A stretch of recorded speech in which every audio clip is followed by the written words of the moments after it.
This affordability crisis is only deepening. We have surveys that show the vast majority of Americans see this as a crisis, even if they're not personally in it.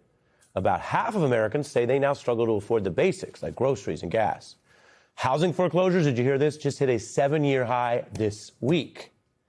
And while Republicans who control Congress and the White House are doing little about it, Trump's war, if anything, has, of course, spiked gas prices.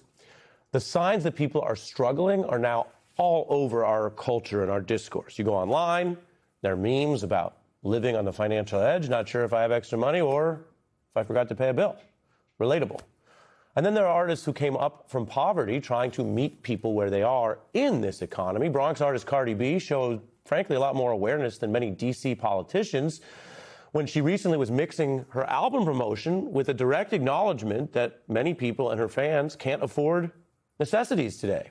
She told folks in a video that rent's too expensive, questioning how a one-bedroom in her native Bronx goes for $1,500, adding, "I'm so sorry for asking y'all to buy my album." Pretty aware. And in a materialist culture that often pushes people to just spend more, her newest line of hair products are all listed for under $20. She says you can still get quality products that shouldn't be out of reach for everyday shoppers. So yes, she's an entrepreneur in business, but she's also trying to meet people where they really are in this crisis. Now, there's other recent hits that channel the familiar struggles of what it means to just get by. Take Shaboozey's remake of a bar song, which I will remind you hit #1 on the charts during the 2024 campaign as Americans were recoiling from rising prices. Shaboozey updated the original song's lyrics to recount a woman wanting a very pricey designer bag while he was stuck worrying about gas and grocery prices.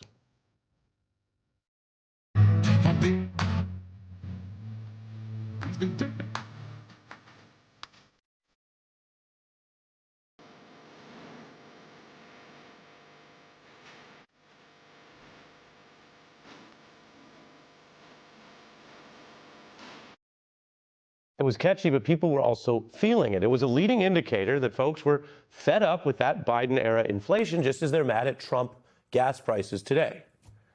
As we've said around here, culture can often channel the general public faster than our sclerotic, broken political institutions.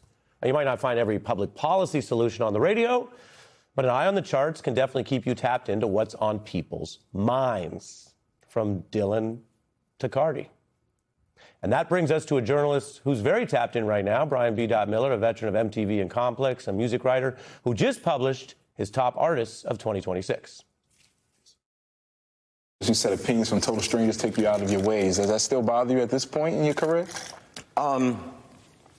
Depends on what narrative we're talking about. Does it feel like it's been 16 years? Not at all. Not for me, anyway. I mean, I don't know where the time went. You do not want to be in high school with a hit record.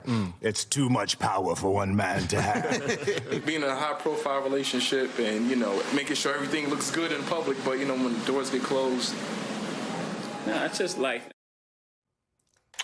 We are now joined by Brian B.Dot Miller back on the beat. Welcome. Feels good to be back, Ari. Good to have me. Good to have you. Thank you. Appreciate it. We'll get into your list, but how about that? Cardi B seems more in touch than a lot of politicians. Yeah. She's kind of saying, yeah, I get it. It's hard out here right now. Yeah, she's right, man. It is hard out here. I thought groceries was the magic word,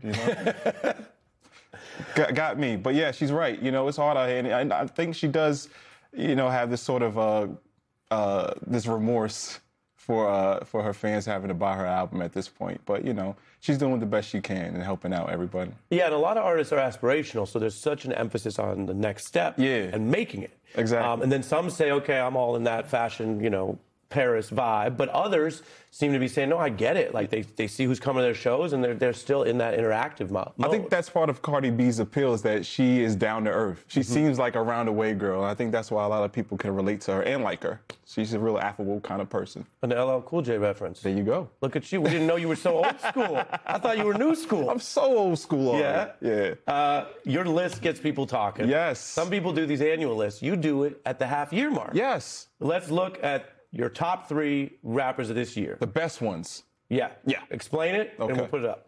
There we go. So we have Drake at #1. I think Drake so far is the best rapper on the planet. He dropped this new album, Iceman. And it's kind of like his comeback. Don't call it a comeback, maybe. There you go. And he's just been killing it right now. It's one of the best albums of the year. T.I., another one. He has his new album. It's called Kill the King. And it's supposedly his last and final album, but, you know, rappers never retire. No. They don't. But I'm old enough to remember Ho's retirement. We'll get to that. We'll get to that in a minute. But, yeah, T.I., he's killing it, too. I love his singles. I love the freestyles that he's put out throughout the year. And he's doing his thing. And then, of course, J.Cole.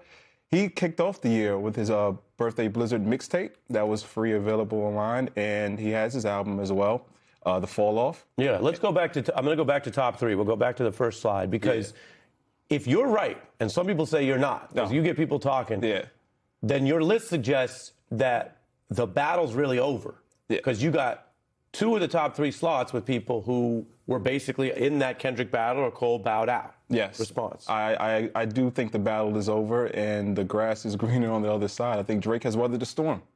And I think Iceman is an indication and reflection of that. You know, he has songs like Whisper My Name, National Treasure, Dust, Janice, STFU.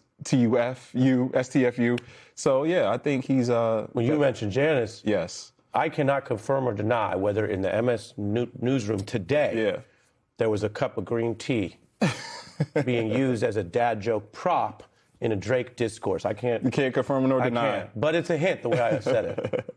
Absolutely, man. So I just think, you know, Drake is... I think he's back. I think the boy's back on top. All right, let's go to your next folks. Freddie Gibbs. Not a national name. Tell us about these next three. Yeah, Freddie Gibbs is one of the best rappers right now in the game. He has his new EP, RBT.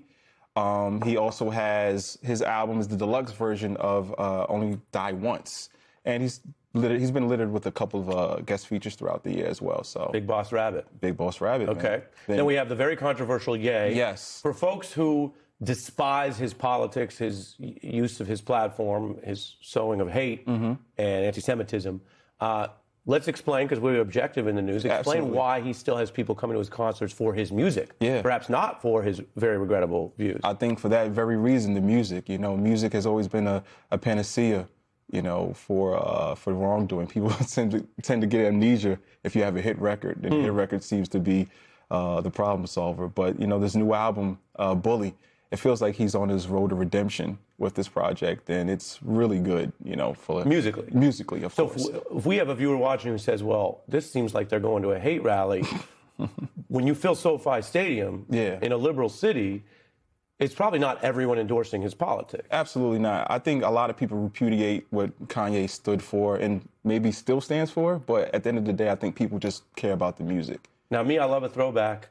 Yes. This is of 26. This is not of all time. No, this is and just you for put Juvenile back on top. Explain. Yes, Juvenile from the Cash Money days. Respect. Yes, absolutely. Well, I think about Juvenile. He has this new album called Boiling Point.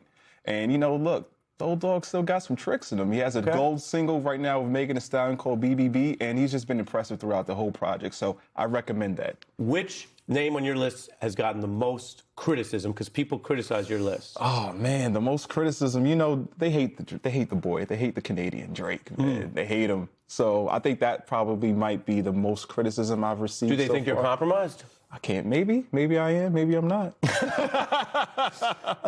You know, there's been so much going on in New York City. The Knicks, obviously. Yes. Jay-Z's marking his 30th anniversary. Sold out Yankee Stadium 3 times over. And just did his first kind of performance in years. We're playing this now for the first time, so our viewers are going to see this for the first time probably, which is a cappella. Sometimes rappers kind of flex and demonstrate their abilities because there's very little going on in the background. And this was what they call a freestyle or a verse, where he was addressing his critics, talking about a range of issues. This was in Philadelphia with The Roots. People know them from the Jimmy Fallon Show. Tonight Show, let's take a look. I'm the one who struck the pain. That hill you can die on is way too much flack that comes from those planes. I'm killing them softly. What's understood don't need to be explained. A rapper can't be my eye. I got MAGA Republicans. Them shots came from the very top of the government. Good luck with them. I'm governed by God. You trying to break the government. I brain for 40 days. My neck get flooded again. Wrist get flooded again. Wrong chart, champ. You gotta look up again.